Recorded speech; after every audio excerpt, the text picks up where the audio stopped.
Hey guys, tonight we're stepping into a moonlit garden, the kind of place that smells of jasmine and orange blossoms drifting on the breeze. Marble pathways glitter under lantern light, and fountains murmur like half-forgotten secrets. Somewhere, you hear soft rustling, though no one else seems to notice. You're about to follow a young prince who paces beneath tall palm trees, chasing whispers only he can hear. You probably won't survive this if you're allergic to poetry, mystery birds, or long nighttime walks that lead to questionable life choices. So, before you get comfortable, take a moment to like the video and subscribe, but only if you genuinely enjoy what I do here. And, as always, I'd love to know where you're listening from and what time it is for you. Now, dim the lights, maybe turn on a fan for that soft background hum, and let's ease into tonight's journey together. The night is warm, the kind that makes silk robes cling a little to your shoulders. You walk beside the prince through the palace gardens, trailing your fingers along cool stone. Lanterns swing overhead, casting amber light, and the shadows of fig trees stretch long across the marble.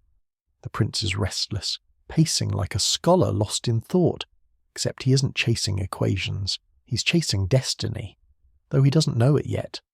He listens, head cocked slightly, as if the night itself whispers to him. You might laugh and say, sure, destiny talks in rustling leaves. But remember, medieval rulers took omens seriously. In Baghdad's golden age, astrologers really did advise caliphs on which nights were lucky for battle or marriage. Some kings delayed entire campaigns because a star happened to blink the wrong way. And here's a quirky tidbit. Roman emperors sometimes consulted sacred chickens, waiting to see if the birds ate before they made big decisions. If they didn't, well, bad day for the empire. Historians still argue whether people truly believed the chickens had cosmic insight, or if it was just a convenient excuse to avoid risky wars. Back in the garden, the prince kneels by a reflecting pool. You lean close, peering at the water, which mirrors the moon so perfectly it almost looks like a silver coin floating on the surface. He mutters to himself, something about feeling trapped inside walls of luxury. His words drift into the night like incense smoke. You sense he's lonely, despite the palace's bustle. Lonely in that particular way only someone surrounded by servants and courtiers can be, when everyone bows but no one dares speak honestly. Then the whisper sharpens. It's not the leaves this time, it's something else. You hear it too, faint, distant, almost like a bird singing in a language you recognize but can't place. The prince stands, startled, robes brushing against the gravel path. He looks up into the dark sky, searching. The garden is still. You half expect guards to come running, but no one stirs. Just you, the prince, the moon, and that strange sound. It's soft, beckoning, and for a second you wonder if you imagined it. But the prince's eyes widen, confirming it's real. He whispers back into the night, as though negotiating with a presence only he can see. Here's the funny thing about palaces. People imagine they're loud, always ringing with music and chatter, but at night they become vast echo chambers. A single drop of water in a fountain can sound like a drum beat. If you've ever been alone in a big house and thought you heard footsteps, multiply that by 100 marble halls, and you'll know the feeling. The prince wanders deeper, past rose vines curling around stone arches. The air smells sharper here, like crushed mint and damp. He pauses beneath an ancient cedar tree, its bark rough and dark, older than the palace itself. He presses his palm to the trunk, almost like asking it for guidance. Then another sound. Wings. Soft at first, then louder, slicing the night. You crane your neck with him, and together you see a shadow crossing the moon. A bird, larger than any falcon you've seen, circles once, twice, then vanishes into the darkness. The prince's breath catches, yours too. He whispers, "It begins." And you wonder, what begins? A journey? A curse? A revelation? If you knew, maybe you'd head back to all the palace kitchens, grab a midnight snack, and call it a night. But you don't. You stay, drawn forward, because something in the air is changing. It's like the moment before a storm, when the sky holds its breath. The prince resumes pacing, but now his steps have rhythm, as though he marches to unheard music.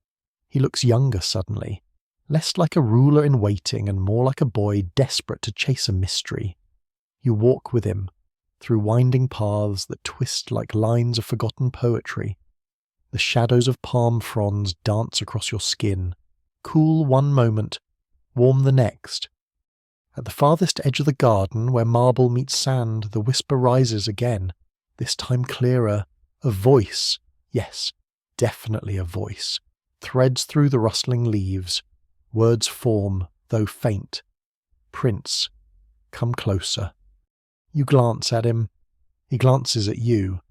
Neither of you moves at first. Then, almost involuntarily, he steps forward, crossing into the dark patch beneath the cedar. You follow, your heart thudding like a drum. It's odd, isn't it? How stories often begin with something small. A whisper, a shadow, a bird overhead. You never think, in that moment, that entire destinies are about to pivot. Imagine the first time someone noticed that sparks flew when two stones clashed. They probably just wanted to cook dinner. Little did they know it was the beginning of fire, civilization, everything. Historians still argue whether fire was first tamed in caves or on open savannas, but either way, it started quietly, like this whisper in the dark. The prince kneels, placing his ear close to the earth. He seems to hear something you don't. Then he straightens, a faint smile tugging at his lips. Whatever spoke has chosen him. You stand there, uncertain whether you should feel honoured or very concerned. Probably both. The night deepens, crickets sing, the fountains murmur on, and somewhere, hidden in the darkness, destiny circles like a falcon waiting to descend. The next morning arrives, though it feels less like a sunrise and more like a curtain being pulled back on the next act. You wake with the prince, groggy-eyed but buzzing with the leftover thrill of last night's whisper. The palace servants bustle about, sweeping courtyards and arranging trays of dates, honey, and bread. Yet all the noise seems distant. You and the prince can think of only one thing, the strange voice in the garden and the shadow of wings etched across the moon. He sneaks away from the breakfast hall.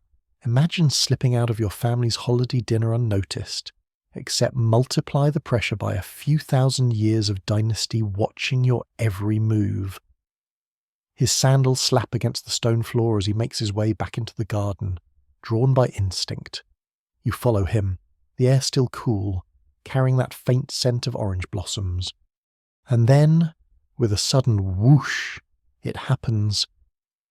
The shadow from last night swoops down again, closer this time, a falcon, sleek, powerful, feathers gleaming like hammered bronze in the early sun. But before you can marvel at the sheer beauty of the bird, something utterly impossible happens. Its beak opens, and words tumble out clear as day. "Ah, Prince," the falcon croaks, voice low but steady. "Your path lies beyond these walls." You stumble back. The prince grips a marble railing so tightly his knuckles whiten. Birds are supposed to chirp, caw, maybe mimic a word if they're parrots. But falcons? No. And yet here it is, looking at him with eyes sharper than any blade.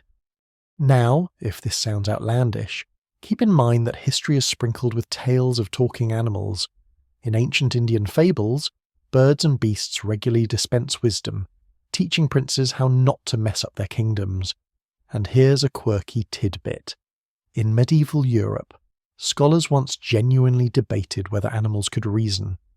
Monks described dogs showing justice by sharing food, while cats were accused of plotting with witches.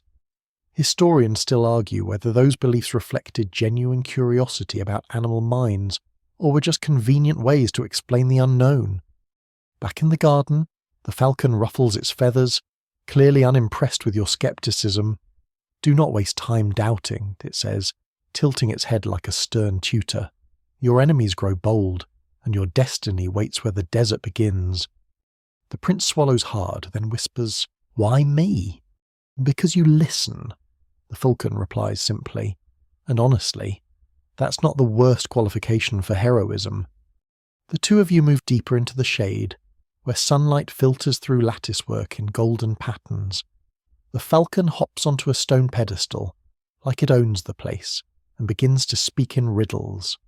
Lessons about patience, trust, and the importance of silence.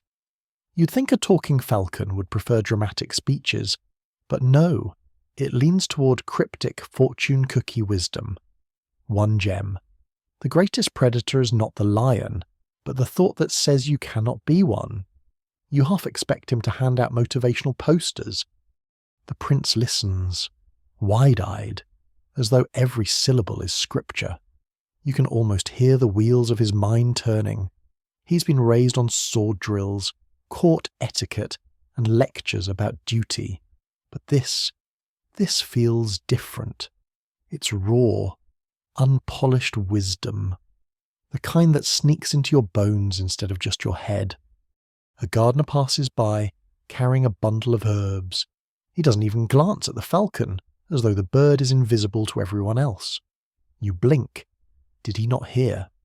Or is this one of those magical contracts where only the chosen hero and his reluctant sidekick, you, get the full broadcast?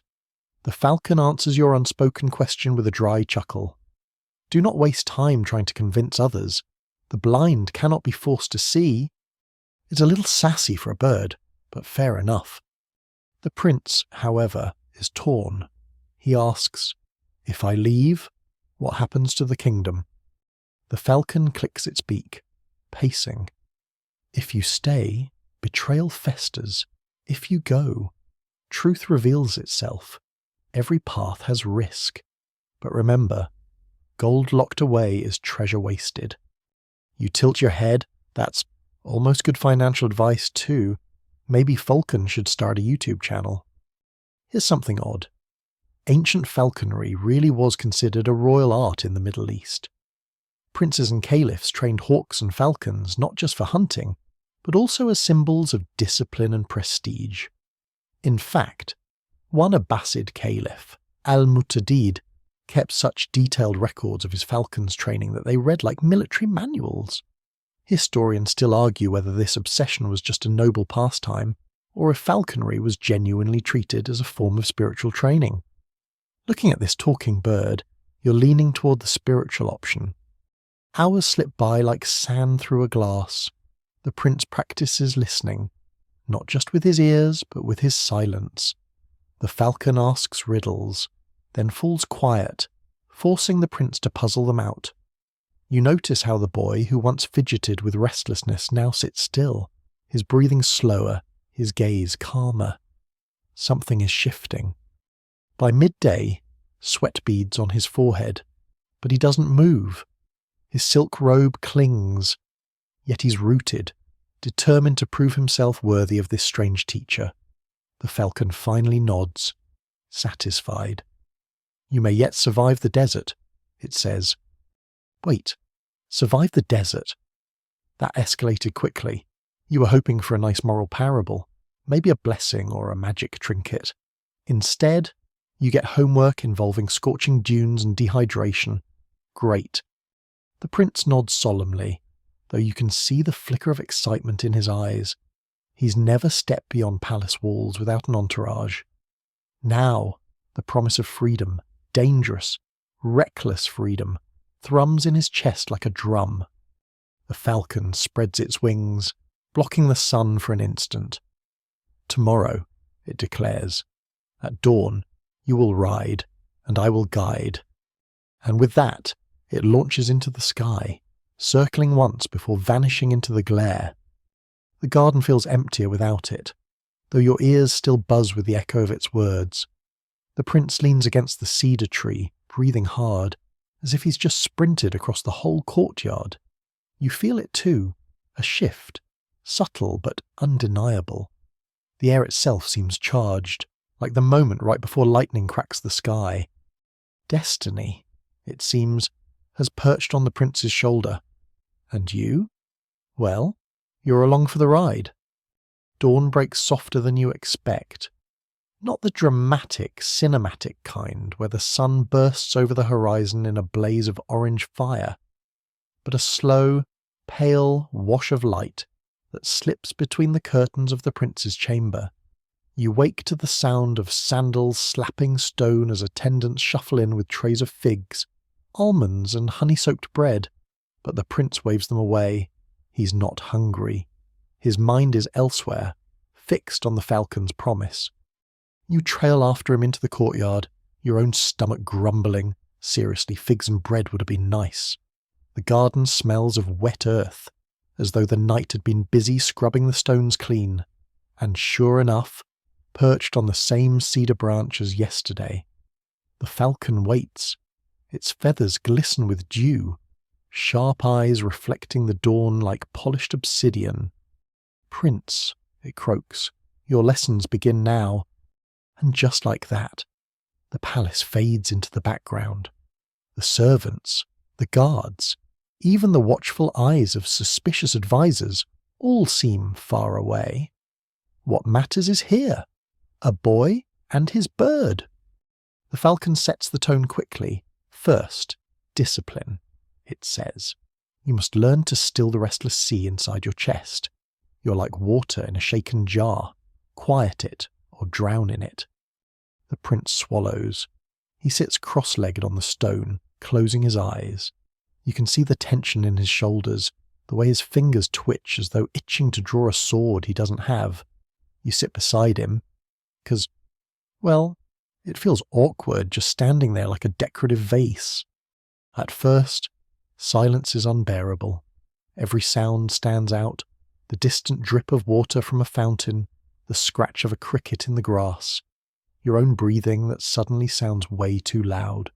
But slowly, as the sun inches higher, the prince's posture relaxes, his breaths deepen, his fidgeting fades. You almost nod off yourself, lulled by the rhythm. The falcon watches intently. Better, it says, but patience is more than stillness. It is choosing when to act. And here's a neat parallel. Medieval Islamic scholars actually wrote treatises on patience as a royal virtue. They argued that rulers who rushed decisions ruined empires, while those who mastered restraint thrived. It's oddly similar to modern leadership books, except with more references to God and fewer inspirational PowerPoints. Historians still argue whether these lessons genuinely shaped rulers, or were more like polite reminders that kings should stop making terrible choices. Back in the courtyard, the prince is given his next test. The falcon hops closer, eyeing him. "Hold out your arm," it commands. Slowly, hesitantly, he does. The bird leaps onto his sleeve, claws pricking silk. The boy winces but doesn't pull away. The falcon tilts its head, approving. Good. Endure discomfort without complaint. The desert will not be silk. That earns a sarcastic thought from you. Great. We're signing up for blisters and sunburns. Lovely. The training continues in odd little rituals. The falcon forces the prince to balance a jug of water on his head while walking the length of the courtyard, something that makes you wonder if this is destiny, or just the bird's idea of entertainment. He spills some, of course, but by the third attempt he's gliding like a dancer. You almost clap, but the falcon shoots you a look that says, "Don't ruin my mystique." And here's the quirky tidbit for you. Did you know Egyptian nobles once trained themselves to walk with jars balanced on their heads? It wasn't just for fun, it was a sign of elegance, discipline, and control. Modern anthropologists still debate whether the practice influenced how dancers in North Africa incorporated balance tricks into performances centuries later. So maybe this falcon knows more about cross-cultural history than you'd think. Hours pass. Sweat beads on the prince's brow, dripping onto the stone. The falcon occasionally swoops into the air, circling before returning with a new riddle. What is stronger than a king, yet weaker than a child? It asks. The prince frowns, chewing on the question. He mutters guesses, gold, love, swords, until finally landing on time. The falcon nods. And if you would survive it, learn to bend with it. You can tell the prince is starting to change. Yesterday he was restless, a caged hawk himself. Now there's a gravity to him, a kind of focus that makes you straighten unconsciously beside him. Then the falcon tests something else. Compassion. It drops a wriggling lizard at the boy's feet. Kill it, it orders. The prince freezes. His hand hovers over the dagger at his belt, then hesitates. Instead, he picks the lizard up gently and releases it into the bushes. The falcon studies him in silence, then gives a single approving nod. Mercy tempers strength. For once, you agree wholeheartedly with the bird, because honestly, who wants to start the morning with lizard guts? By afternoon, the palace staff begins to notice the prince's absence. A guard passes by, eyeing the courtyard, but the falcon flares its wings, casting a strange shimmer that makes the man blink and walk on, as if nothing unusual is happening. You exhale in relief. Whatever enchantment cloaks this bird, it works. As the sun sets, painting the sky in streaks of crimson and gold, the prince collapses against the cedar, exhausted but radiant. His hair is plastered to his forehead, his robe is stained with dust, yet he looks stronger, more awake, like someone who's been stripped of illusion and found something sturdier underneath. The falcon hops onto his shoulder, lowering its voice. You're not ready yet, but tomorrow we begin the desert. The prince nods, eyes alight with a mix of dread and exhilaration. And you, well, you sigh, because this definitely means no figs, no honey, no naps, just endless sand and the kind of adventures that leave you sunburnt. But deep down, you feel it too. Something big is coming, and you wouldn't miss it for the world. The palace has its own rhythm, one that never truly sleeps. At night, the lanterns may dim and the courtyards grow quiet, but whispers crawl like ivy along the walls. By the time the prince slips back from his training with the falcon, you can already feel it. The shift in tone among the servants, the murmurs that hush when you walk past, the sideways glances that carry more weight than words. Something is brewing. You catch a conversation between two guards posted by the archway. They speak softly, but you've gotten good at listening. The boy wanders too much, one mutters. Not natural, not safe. The other nods. Birds don't circle for nothing, and I've seen the vizier's men lingering in the garden at night. There it is, rumours of betrayal, sliding through the palace like snakes in the grass. You feel the prince stiffen beside you, though he keeps his face calm. He's learning, slowly, to wear silence like armour. That night, he returns to the cedar tree where the falcon waits. The bird listens to the prince's unease, feathers rustling in the warm breeze. They whisper about me, the boy confesses. They think I plot treason, or worse, that I've lost my mind. The falcon tilts its head, unimpressed. Let them think. A falcon flies high above gossip. Focus on the hunt, not the chatter of crows. Easy advice when you're not the one with courtiers sharpening daggers behind fans. It's funny. You can't help but think of history's many whisper campaigns. Ancient Rome practically ran on rumour. A single whisper in the forum could topple generals. One emperor, Tiberius, was said to have grown so paranoid of gossip that he surrounded himself with spies, trying to stamp out whispers like embers. Historians still argue whether his paranoia was justified, or if he simply fueled the very fires he feared. The prince sighs, shoulders sagging. But what if they turn the king against me? The falcon hops closer, eyes glowing faintly in the lantern light. Then prove yourself indeed so bright that no shadow can smother them. Remember, a man who fears rumours has already lost. It's the kind of line you'd see etched on a motivational mug, if mugs in the medieval palace were a thing. But outside the garden, the rumours worsen. You overhear chambermaids whispering about strange rituals under the moon, about how the prince speaks to shadows. Someone claims to have seen him kneeling before an idol in the garden. Utter nonsense, but juicy enough to spread like wildfire. The vizier, the king's right hand, begins asking too many questions. You catch sight of the vizier one evening, robes trailing like black smoke, his eyes sharp and calculating. He watches the prince across the banquet hall, lips pressed thin, as if trying to weigh the boy's soul with his gaze. You get chills. Here's a quirky tidbit. In medieval Islamic courts, viziers held immense power, often rivaling kings. They managed correspondence, finances, even the military. Some historians compare them to prime ministers, while others argue they were more like chess masters, manoeuvring pawns and kings alike. And when viziers fell out of favour, let's just say retirement packages weren't generous. Later that night, the prince whispers to you while pacing his chamber, "They will accuse me of something, and I can feel it. Maybe of treachery, maybe of madness." He presses his palms against the window frame, staring out at the moon. And if they do, father may believe them. He trusts the vizier more than he trusts me. The weight of those words settles heavy on you. You realise this isn't just palace drama. This is survival. The falcon arrives at the window ledge, talons clicking against the stone. You cannot stop whispers with denial, it says. You stop them with truth so undeniable that no rumour can erase it. The desert awaits. That is where your answer lies. The prince's jaw tightens.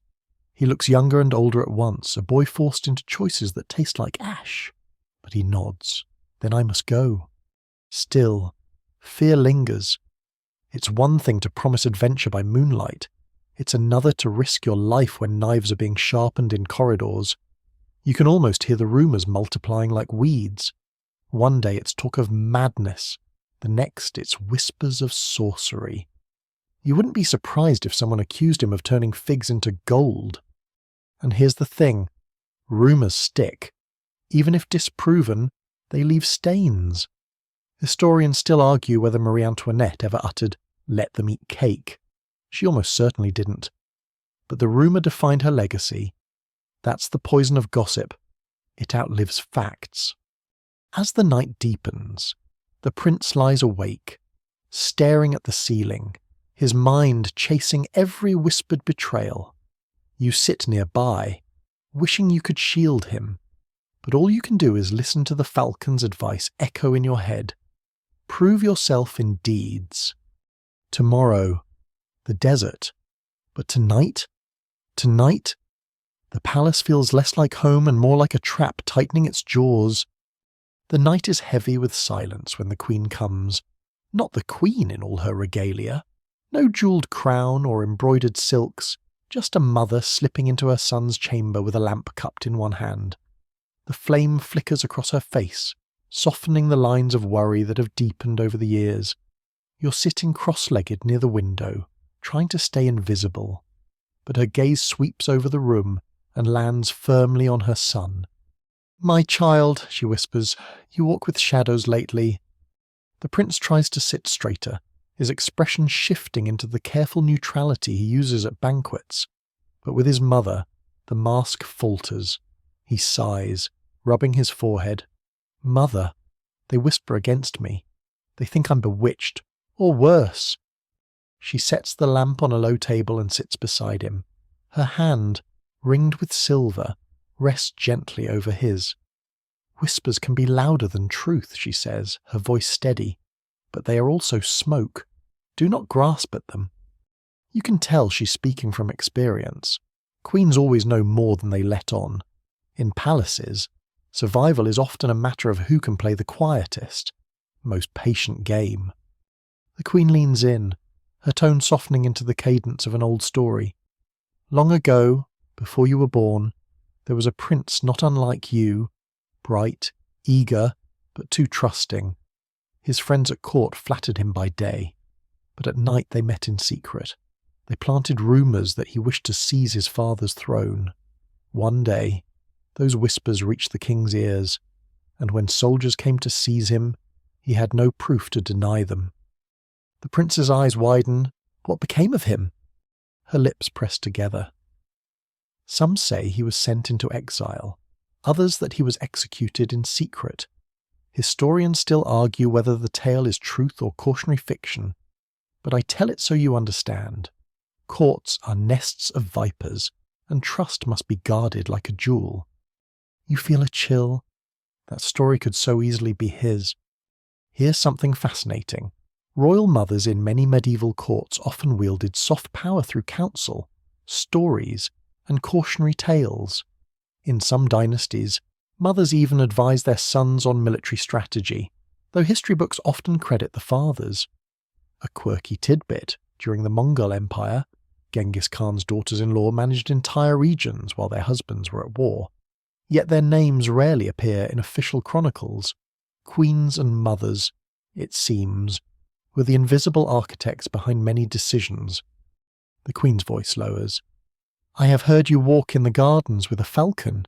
Is this true?" The prince hesitates, then nods. You can practically hear your own heartbeat thudding. If she laughs, if she dismisses him as mad, all the falcon's guidance might unravel. But she doesn't. She simply studies him with sharp, knowing eyes. "In the tales of the ancients," she murmurs, "falcons were messengers of fate. Some brought fortune, others brought ruin. The line between the two is thin. My son, if your bird is real, then guard its counsel, but never let others know.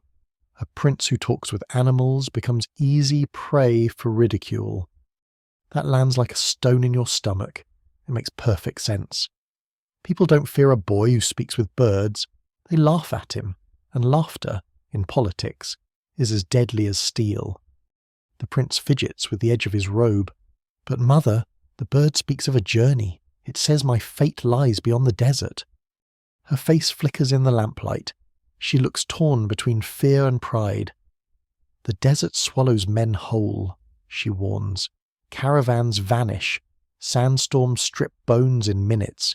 And even if you survive, you may return to find the palace changed, your enemies stronger."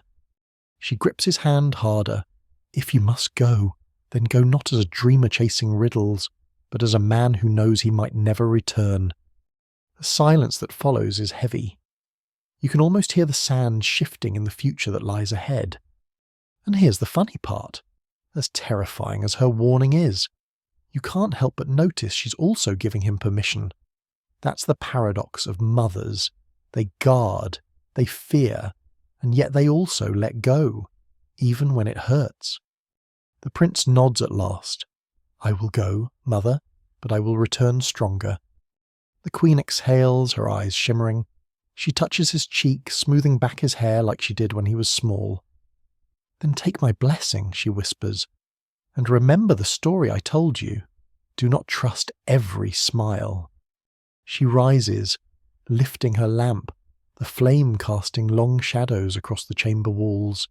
Before she leaves, she glances once at you, almost as if she senses your presence too. Her look is neither hostile nor surprised, just quietly acknowledging that her son has companions beyond her sight. Then she slips into the corridor, the door clicking shut behind her. The room feels different now. The prince sits in silence, staring at his hands, her warning heavy on his shoulders. Outside, the falcon screeches once, a sharp, piercing call that splits the night air. And you can't shake the feeling that the Queen's tale isn't just history, it's prophecy. The forest seems to deepen with each step you take, and the air itself feels almost woven with anticipation. You've come a long way since slipping past the palace gates, and now the path winds through trees so old they creak with the weight of their own memories. This is the moment the story pivots, when the legend you've been following stirs awake. Feather by feather, the falcon's perch lies ahead, though you can't shake the sense that eyes are following you, curious, calculating, and perhaps waiting to test if you're truly worthy. The falcon does not appear in a blaze of grandeur, at least not at first. Instead, you hear a rustle like a soft drum roll through branches.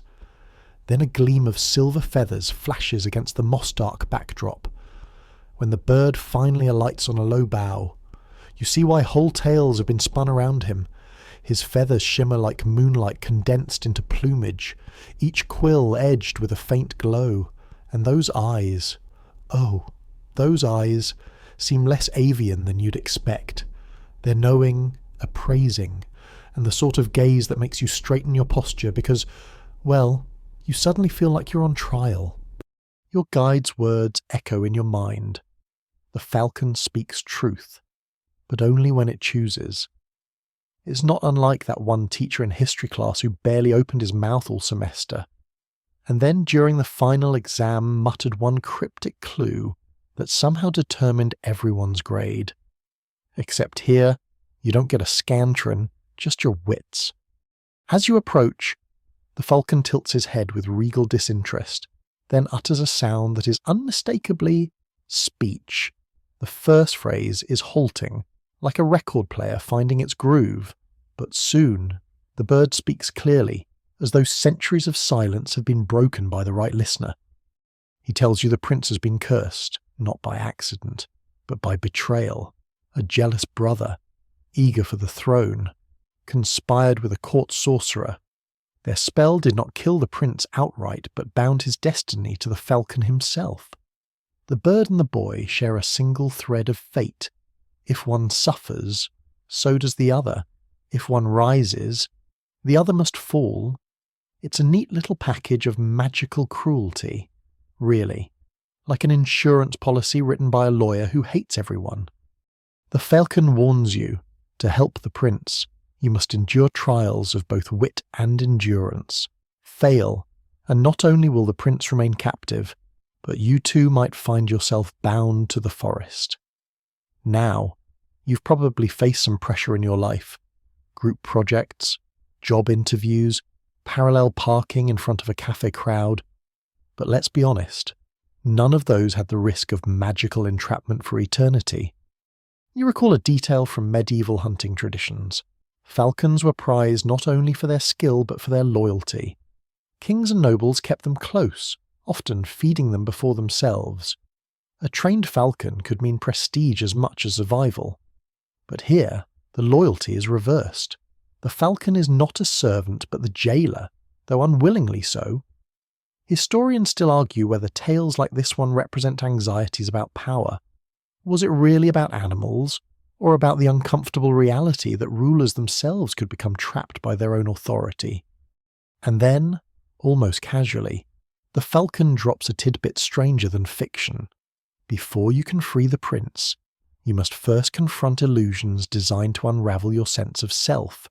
Think of it like a medieval escape room, but the puzzles are conjured by a bitter sorcerer with no Yelp reviews to keep him honest. Your pulse quickens as the falcon spreads his wings, the span surprisingly vast for a creature perched on such a narrow branch. His feathers shed sparks of silver that dissipate into the night, marking a trail deeper into the woods. He bids you follow, not with words this time, but with a stern look that says keep up, human. As you walk beneath branches that seem to shift aside for the falcon's glow, you notice details that feel deliberately staged. Stones arranged in spirals, pools that ripple without wind, shadows that look suspiciously like figures frozen mid-gesture. Is it the sorcerer's handiwork, or the falcon's test to see whether you'll flinch? Either way, your pace steadies. The deeper you go, the more you sense the threads of fate tightening, like strings on an instrument tuned for a melody that has not yet been played. The forest eventually clears to reveal a glade so quiet it almost hums. The falcon lands at its centre, gazing toward you expectantly. Here, he says, the first trial will begin. And so you find yourself standing on the cusp of revelation. The talking falcon has chosen to share his truth, and with it, the perilous path ahead. Whether you succeed or fail will decide not only the prince's destiny, but perhaps your own ability to ever leave this forest with your mind intact. No pressure. The air in the glade is still but not empty. It carries a weight, like the moment before an orchestra begins its first note. You stand in the circle of silence, the falcon perched in the centre, his feathers casting a ghostly radiance across the moss. It feels ceremonial, almost staged, though the trees themselves lean closer as if desperate to see what unfolds. The falcon's voice breaks the hush. The first trial is of perception. You must see not only with your eyes but with your mind. Sounds straightforward enough, until the ground itself begins to blur. The moss underfoot ripples like water, and suddenly the glade is no longer a glade at all. You're standing at a crossroads of illusions, where each direction offers a different version of reality. To the left, you see the palace gates you once slipped through, shining under dawn's light. To the right, a warm fire crackles in a cottage you swear you remember from childhood. Straight ahead, the forest continues, its branches weaving into the shape of a throne. And behind you, when you dare to glance, is your own reflection, standing at the edge of a lake that isn't really there. The falcon doesn't explain which is real, he only says, choose wrongly, and you'll walk forever in shadows. Choose wisely, and the path will remain true. It's maddening. Your brain claws for logic. Of course the palace can't be real. You left it miles behind. The cottage, too perfect, too inviting. The throne of branches, maybe. Or maybe that's the trap. And the reflection, well, if horror movies have taught us anything, it's that following your own doppelganger is rarely a good idea. This is where your everyday human instincts collide with folklore logic. In ordinary life, you'd pick the warm cottage without hesitation, cozy fire, probably some bread, maybe even a dog that looks at you like you're the hero. But in legends, comfort is almost always the bait. And the palace? You've already left that behind. The falcon's eyes, though, sharp and piercing, shift ever so slightly toward the forest throne. Not a command, not even encouragement, but a flicker. You recall that in medieval philosophy, the throne was often symbolic not of comfort, but of burden. Kingship wasn't painted as luxury, but as responsibility, even suffering. To choose the throne of branches might mean choosing hardship over ease. And isn't that the true shape of heroism in every tale? So you step forward. The ground trembles, the illusions quiver like heat haze, and then, just like that, the false paths melt away. The palace dissolves into mist. The cottage folds in on itself like paper, and the reflection in the lake winks out. Only the forest throne remains, now revealed as nothing more than twisted roots and branches forming an archway. The falcon's wings clap once, a sound like a book closing. You saw with your mind, he says, approval threaded through his tone. The first trial is past. But there's no time to celebrate. The ground shifts again, the archway widening into a tunnel lined with roots. The falcon takes to the air, circling above before darting into the passage. His silver glow lights the way, but it flickers, just enough to keep you on edge. You follow, and the tunnel closes behind you, leaving no path back.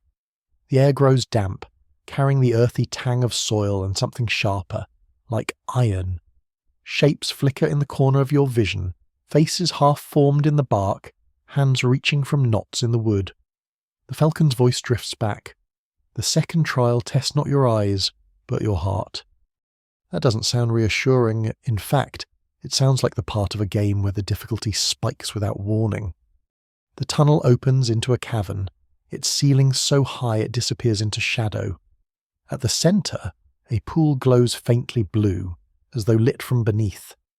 Floating above the pool is a vision, the prince himself, handsome and noble, though pale as moonlight. His eyes are closed, his face serene, but chains of shadow bind him to the water's surface. It looks heartbreakingly real, yet the falcon warns you, the heart can be tricked. Not all that feels true is truth. You step closer, and the vision of the prince stirs, his eyes open, and he looks at you with such vulnerability that it nearly undoes you. He whispers, "Free me, just touch the chains, and I'll be saved." But something nags at you. The chains are not binding him to the pool, they're binding the pool to him. The shadows pulse outward, feeding on his form. Touch them, and perhaps you'll free the pool, not the prince. It's a cruel riddle, one that pulls at your compassion like a string tugged hard. Do you act on instinct and try to free him, or do you resist, knowing that pity itself might be the trap? The falcon waits, silent this time. This choice is yours alone. And in this cavern of illusions, the wrong choice may mean not just failure, but the binding of your own heart to the shadows. The day drags forward with the stubborn rhythm of heat and silence, until the falcon stirs. It isn't a squawk or a flutter of wings. It's words, crisp and deliberate, slipping into your ear like they've been waiting for you all along. Yes, the falcon actually talks. And no, you're not hallucinating from dehydration. Its voice is calm, slightly amused, like a teacher who already knows you're going to fail the test but is curious how hard you'll try. "You've carried me far, little wanderer," the falcon says, "and you nearly trip over your own feet.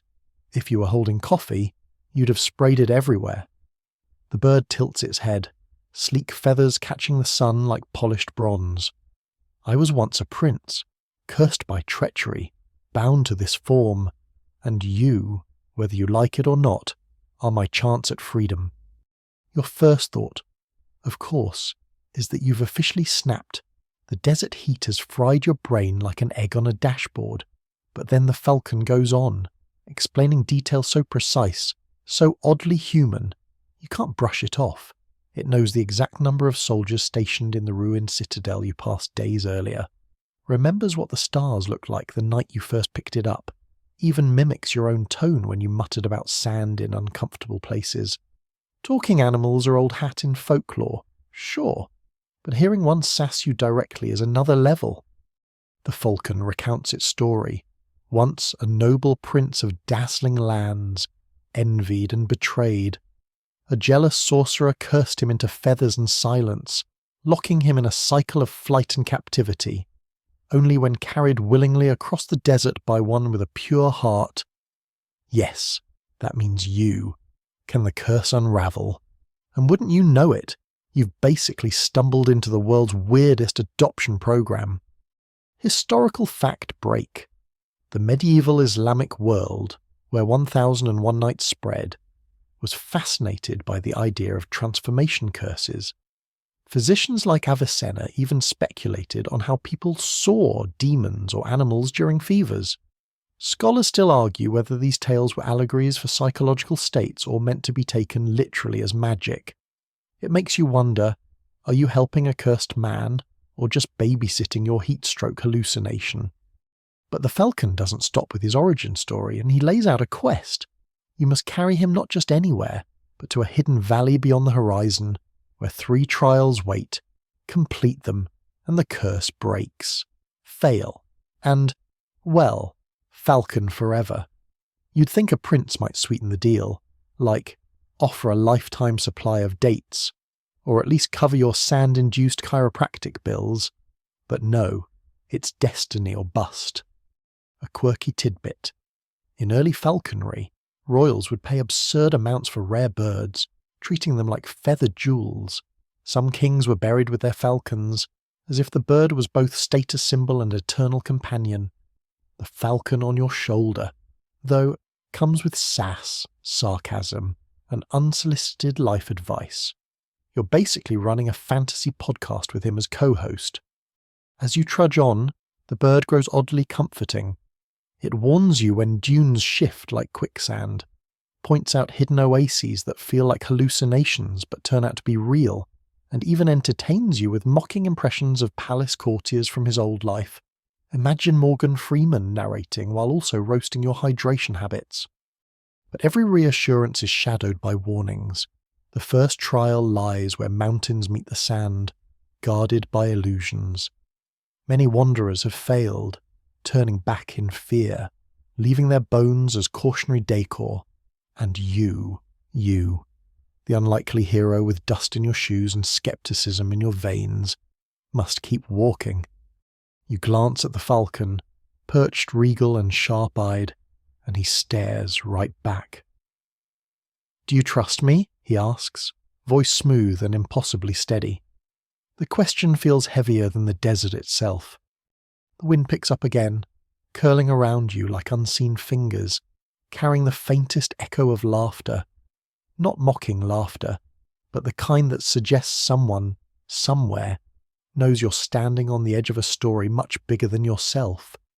Night rolls over the desert like a velvet curtain, thick and star-splattered. The air cools at last, and the sand hardens beneath your tired feet. The falcon perches close, its eyes glinting with reflected starlight, and you realize something peculiar. You're beginning to look forward to its voice. Once, silence was your only company. Now, you have a companion who critiques your walking pace, recalls the taste of palace banquets, and warns you when scorpions skitter too near. Strange how quickly the bizarre becomes normal. The falcon's story unspools further. He tells you of his youth, marble halls where servants bowed low, gardens scented with jasmine, tutors reciting lines of poetry. He was not only a prince but a beloved one, admired for fairness and wit. Yet envy coils even in golden palaces. A sorcerer disguised as a physician wormed into the court, whispering cures and false promises. In a moment of trust, the prince drank a potion meant to strengthen him and awoke feathered, winged, and cursed to roam the skies until chance delivered him into human hands. That's where you come in, the unwitting courier of fate. A small historical detour. Medieval physicians genuinely believed in shape-shifting sicknesses. Certain fevers or seizures were thought to make people behave like animals, howling, clawing, or believing themselves transformed. Stories of men who thought they were wolves or birds floated through medical texts alongside remedies like cold baths or recitations from the Quran. The falcon's curse echoes that blurred space between myth and medical observation, where the body misbehaves, and the mind invents a story to explain it. As the falcon speaks, you feel something shift in yourself. Once, you were skeptical, brushing off talk of destiny like sand from your sleeves. But his tale stirs a strange sympathy. Betrayal, exile, loss of voice. Aren't these things every human dreads, even without a curse? The falcon is regal, yes, but also lonely. You hear it in the pauses, in the way his tone softens when he recalls gardens and laughter now centuries gone. The desert seems to lean in, listening with you. The stars form patterns that feel like watchful eyes, constellations carved sharper than usual. Ancient travellers once read those same stars as maps across these endless sands. In fact, Bedouin navigators of the Arabian deserts could cross weeks of shifting dunes by following just 7 bright stars, committing routes to memory as if the heavens were a permanent guidebook. Tonight, under that vastness, you understand why they trusted the sky. It feels alive, deliberate. The falcon interrupts your reverie. "The first trial waits soon," he says. His tone is solemn, as if rehearsed over countless retellings. A valley where shadows wear the faces of your fears. You must not strike at them, nor run, endure, and they pass like smoke. But if you falter, they will grow teeth. Lovely. Teeth made of smoke. Exactly what you needed to hear before bed. You ask, half joking, whether he's just inventing this to spice up your hike. He does not laugh. Instead, his feathers bristle, and he gazes eastward, where the horizon bruises with a line of jagged black shapes. Mountains. Somewhere within them lies that valley. Your pulse stutters. The desert has been cruel but honest. You could see dunes. You could feel thirst. Illusions, though. Those play with the mind. And what is scarier than battling yourself? Still, As you lie down in the cooling sand, the falcon close enough to feel the brush of his wings when he stretches, you find a sliver of comfort. Whatever waits tomorrow, you will not face it alone. Your eyes drift shut. The desert hums like a sleeping beast, and the falcon's last words curl into your ear, a promise or perhaps a warning. Courage is not the absence of fear, little wanderer. It is the choice to keep walking through it. The dawn arrives raw and red, bleeding across the horizon like spilled pomegranate juice. The falcon stirs before you, wings shifting as if to shake off memories, then takes to the air with a cry that seems to split the silence in two. You rise slowly, feeling grains of sand still clinging to your skin, and follow his flight toward the jagged mountains. The desert floor changes as you approach. Sand becomes gravel. Gravel gives way to sharp, fractured stone. The air feels heavier, as though you are stepping into another world. You sense the valley long before you see it. The falcon lands upon a boulder and fixes you with those keen, unblinking eyes. "This is the place of smoke," he says. "Step with care. What you fear will take shape, and it will whisper with your own voice. Do not answer. Do not fight." You nod, though your throat is dry. Fear thrives in silence. You whisper to yourself that it's only smoke, only illusion, but the heart rarely listens to reason. The valley yawns wide, flanked by cliffs that rise like broken teeth. A cold wind slips through, carrying a smell unlike the clean desert air, damp, metallic, like old iron or wet stone. Shadows seem thicker here, clinging to the rocks even under the rising sun. And then it begins. At first, the shadows stretch long, like ink spilled across the path. They twitch, bend, and then coil upward until they wear human forms. No, not strangers. Familiar, your first teacher, frowning in disappointment, a friend you abandoned without farewell, a relative who once told you, harshly, that you would never amount to much. Their faces blur, melt, reform, but the weight of them presses into your chest. The falcon circles above but says nothing. His silence is the test. The shadows open their mouths. Your voice spills out of them, mocking, cruel, accusatory. Why do you wander? What purpose do you serve? You will fail, and you know it. Each echo cuts deeper than the next, for it comes from your own tongue, twisted into daggers. You clench your fists. The instinct is to shout back, to prove them wrong. But the falcon's warning rings like a bell in your mind. Do not answer. Instead, you walk, slowly, one foot before the other, though every step feels like pressing against a storm. The shadows swell, their bodies stretching tall, their mouths yawning into cavernous voids. They hiss, they scream, but you force your breath steady. This is smoke. You remind yourself. Smoke cannot harm. Historical aside, in medieval Islamic philosophy, shadow was not merely absence of light, but a symbol of the soul's trials. Scholars wrote that a person's fears and sins could appear as shadows on the day of judgment, walking beside them, testifying silently against them. Perhaps this valley is a living metaphor of such teachings, an ordeal in which smoke takes the shape of conscience. The shadows test your resolve for what feels like hours. Sweat drips from your forehead, though the valley air is cool. Once, you nearly falter when a shadow takes the exact form of someone you loved and lost. It calls your name in a soft, broken voice. Your knees buckle, heart aching to answer. But you grit your teeth, clutch the falcon's earlier words in your chest like a shield, and push forward. At last, the shadows thin.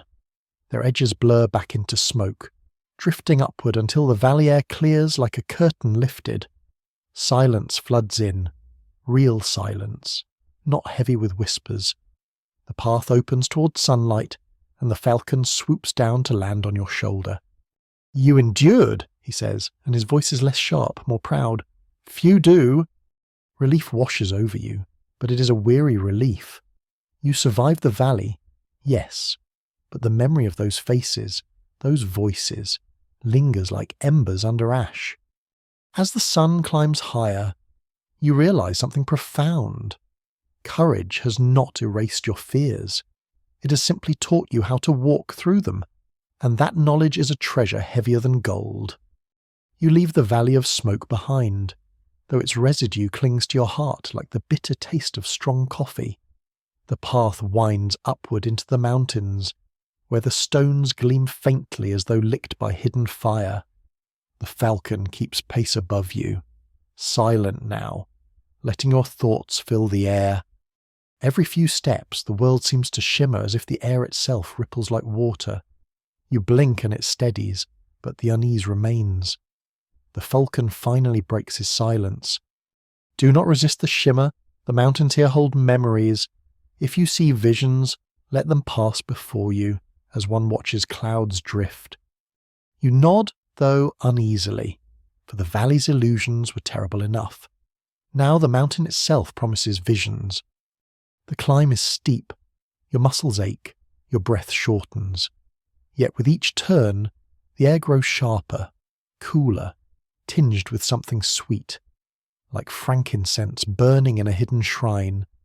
Then the shimmer intensifies. It begins softly, a flicker at the corner of your sight. You glance and see a childhood scene, yourself, small, running across a courtyard with a kite trailing brightly above. The memory fades as quickly as it came, dissolving into light. You climb further. The shimmer returns. This time you stand not in childhood, but years older, at a fork in the road you once chose. The path not taken stretches before you. What would have happened if you had turned left instead of right, spoken yes instead of no? You glimpse another life, a different city, different companions, perhaps even another love. It fades, leaving you shaken. Historical aside, Islamic mystics often spoke of barzakh, the veil between realities, not only the veil between life and death, but between possibilities, the unseen worlds lying alongside our own. To catch even a glimpse was thought a sign of nearness to divine truth. Perhaps these mountains are the veil itself, a geography where what was and what might have been bleed into what is. The climb grows harder, not for your legs but your heart. Each shimmer births visions of paths you abandoned, mistakes you made, chances you lost. You see friends who might have remained if you'd been kinder, opportunities that slipped when you hesitated. The mountain is not cruel, it shows without judgment, but the weight of choices presses heavier than the stone underfoot. The falcon lands briefly on a rock beside you. Do you see? He asks. Yes, you whisper. I see too much. Then you begin to understand, he replies. Life is not a single thread, but a tapestry of threads, most of which you will never walk upon. To know this is both sorrow and wisdom. You continue climbing, the visions flashing and fading like lanterns in a storm. One nearly halts you entirely. A vision of yourself at peace, in a quiet home, surrounded by loved ones, a life without wandering. It is so vivid that your knees tremble with longing. You want to step into it, to remain there, to escape the burden of this endless journey. But the falcon cries sharply overhead, and the vision wavers. You realize it's only one thread among countless, a shadow of possibility. Slowly, painfully, you lift your foot and continue. At last, you crest the ridge. The air clears. No shimmer, no visions, only the vast sweep of desert below, glowing under the sun. You fall to your knees, drained, staring out across the endless expanse you have crossed. The falcon alights beside you, his feathers ruffled by mountain wind. You walked through the smoke of fear and through the shimmer of regret. Both are prisons, yet you did not stay. That is the heart of freedom.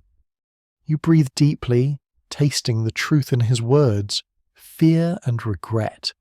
You have carried both for years, perhaps unknowingly. Now the mountain has forced you to face them. As you rise, your legs unsteady but your spirit strangely lighter, you sense the journey turning. What lies ahead will not only test your endurance, but also ask you to give meaning to all you have endured. For beyond this ridge, the falcon whispers, lies the gate of questions. And only those who have learned to listen, to silence, to visions, to their own trembling heart can pass through. The gate of questions waits at the far end of a barren plateau, its form hidden until you descend from the mountain ridge. The path leading to it is stark and wind-scoured, as though all softness has been stripped away. The falcon flies ahead, his wings stretched wide, a dark outline against the silver sky. When at last you see it, the gate is nothing like what you expected. It is not carved from stone or iron. It is woven from reeds, palm leaves, and rope, like a humble doorway to a shepherd's hut. Yet it stands alone in the wilderness. No walls, no buildings, only a frame of woven questions waiting. The falcon lands upon the arch and regards you steadily. This is the threshold. The questions are not mine to ask, nor yours to choose. The gate itself knows what lies deepest in your spirit. It will open only when you answer honestly. You draw nearer, your heart beating as though it senses an ordeal greater than fire or smoke. For to face outer dangers is one thing, to face the unspoken within is another.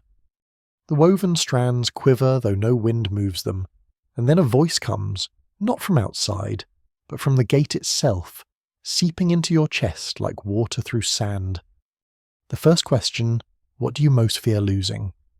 The words tremble in you, images rise unbidden, loved ones, the fragile thread of identity, perhaps even your freedom. Your lips part, but the falcon warns, do not speak what you think is noble, speak what is true. And so you answer quietly, I fear losing myself, my memory, my story, my sense of who I am, for without that, all else is shadow. The reeds of the gate shimmer faintly, accepting. The second question follows, harsher. Whom have you wronged without mending? Your stomach knots. The desert within you stirs. You see faces, ones you pushed away, ones you abandoned, ones who gave kindness you never returned. You bow your head, whispering a name. The gate accepts, though sorrow tightens your throat. The third question pierces deepest. Why do you walk this path? Here the silence stretches, the wind pauses, even the falcon lowers his head, as though this answer can only be given by you. You recall the beginning of your journey, perhaps to seek wisdom, perhaps to flee despair, perhaps because the world itself drove you onward. But standing before the gate, stripped of illusions, you realize something more. You walk not to escape, nor only to find, but to become, to gather all fragments, fear, regret, love, loss, into a whole. And so you speak. I walk because the path is my teacher. I walk because only in walking do I discover who I am becoming. The woven frame blazes with sudden light, though it is not fire but dawn light condensed. The strands unravel, falling into nothingness. The gate has opened. The falcon leaps into the air, circling above you with a cry of triumph. Few pass the gate of questions. You have spoken truth, and truth is the key no lock can resist. You step forward. There is no wall, no threshold, only open desert. Yet you feel the shift. Something in the world has changed. The plateau ahead gleams faintly, as though dusted with unseen stars. Historical aside, in many Sufi tales, the seeker faces questions not of theology but of the heart. The answers are not for the world to judge, only for the soul to acknowledge. To cross such a gate is to admit what one fears, what one regrets, and what one seeks, and in admitting to be remade. You walk onward, lighter yet more solemn. Behind you, The gate fades into empty air, leaving no trace it ever stood. Ahead, the falcon guides you toward a horizon where mirage and truth entwine. The desert has many more lessons, but tonight you carry with you the strange, fierce relief of one who has answered questions they had long avoided asking themselves. For beyond fear and regret, beyond even the gate of truth, waits something greater still, the secret at the heart of the desert. The desert beyond the gate of questions is not as it was before. Its sands shimmer with a hidden brilliance, as though each grain contains a spark of unseen fire. The falcon flies high, tracing circles above you, but his shadow now seems less a guide and more a guardian, for what lies ahead feels more perilous than any mountain climb or burning test. You walk, and soon the air grows strange. A low hum vibrates through the ground beneath your feet, as if the desert itself is breathing. The horizon tilts, dunes bend like waves, shifting even when the wind is still. You sense you're no longer in the ordinary world, but in a threshold place, a desert behind the desert. At last, a figure rises before you, not man, not beast, but something woven from smoke and flame. Its outline wavers, yet its presence is undeniable, a djinn of the sands, ancient as the dunes themselves. Its eyes burn like coals beneath ash, and its voice rolls like thunder muffled by distance. "Seeker," it says, "you have walked far. You have passed fire, smoke, silence, and questions. Yet one veil remains. Beyond this place lies the heart of the desert, where truth is no longer clothed in symbol. But you may not reach it until you answer me." You steady yourself, then ask. The djinn leans close, its form towering, shifting, its heat brushing against your skin like the breath of a furnace. "Tell me," it whispers, "what is the weight you carry that you refuse to lay down?"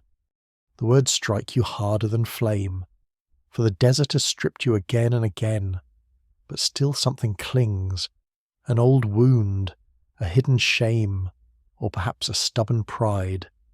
Your mind flickers, a mistake you could not undo, a loss you would not accept, a burden you convinced yourself was necessary to bear. Your lips tremble. The falcon cries out from above, a sharp note that pierces your hesitation. And then you speak, not to the djinn, not even to the desert, but to yourself. You name it. You let the words fall, heavy and raw, into the silence. The moment you release it, the ground shudders. The djinn rears back, its smoke unravelling, its fire dimming. For what it demanded was not defeat, but surrender, the laying down of what you carried too long. "You have spoken," it says, its voice softer now.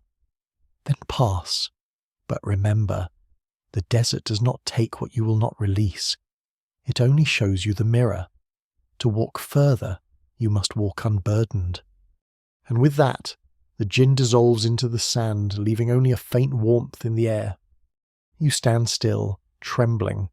A part of you feels bare, as though some layer has been stripped away, and yet, beneath the rawness, you feel lighter, freer, almost as though you have shed a skin that no longer fit. The falcon descends, landing upon your shoulder. He presses his head briefly against your cheek, as if to acknowledge your struggle. "The heart of the desert is near," he says. "Few reach it, and fewer still can bear it. But you may yet see what lies within." Historical aside, in many traditions, the desert is not merely a place of trial, but of revelation. Prophets, poets, and wanderers alike have entered its vast emptiness and emerged transformed, stripped of the illusions of the world. The djinn of the sands embodies this final stripping, not by force, but by demanding the seeker lay down what chains them inwardly.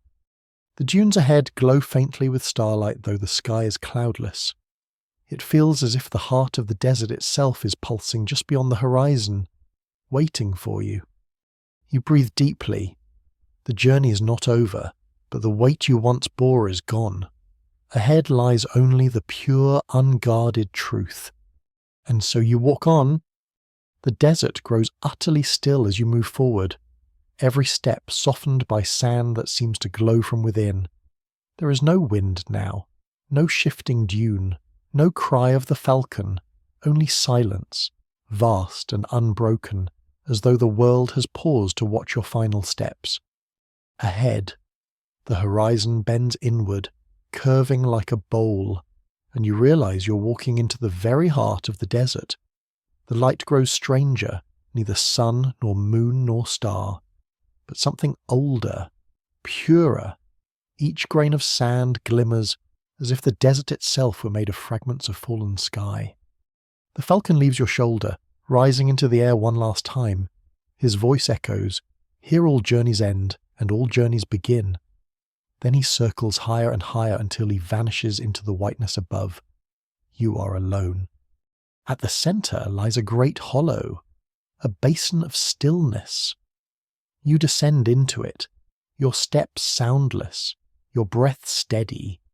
At the very bottom, you find no temple, no throne, no guardian, only a mirror of polished stone set into the ground.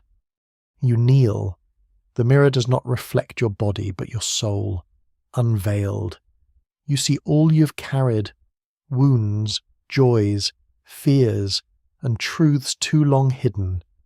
Yet it is not judgment you feel but recognition, as though the desert has been guiding you not outward but inward all along. The image shifts. You see yourself as you were when you first entered the sands, weighed down and restless. Then as you faced fire, silence, questions, and loss, each trial reshaped you, and now, before the mirror, you see yourself as you are, lighter, open, unafraid. The desert speaks, not with a voice but with presence, resonating in your bones. To seek is to be stripped. To find is to return. What you sought was never hidden, only buried beneath what you would not release. Now you stand bare, and in this bareness you are whole. You close your eyes. A warmth floods through you, not fire, but peace. It fills every corner of your being, seeping into places you once thought unreachable. You feel yourself dissolve into the vastness, not lost but joined, as if the desert has accepted you into its eternal silence. When you open your eyes, the mirror is gone. The basin is filled with golden sand, smooth and unmarked. Above, dawn is breaking, the first true dawn you have seen since your journey began. You climb out of the hollow, each step steady, the air cool and clear. Behind you, the desert stretches endless, yet it no longer feels hostile or empty. It is alive, and you are part of it. You walk toward the horizon. You do not know where the path leads, but you know now that you're not lost, for you carry the desert within you, its silence, its fire, its unyielding truth. The journey is complete, and as you let your body relax, drifting toward rest, may the vast stillness of the desert cradle you tonight. May its quiet remind you that even in emptiness there is presence, and even in silence there is guidance. Sleep deeply, traveller. Tomorrow waits, but tonight you may finally rest.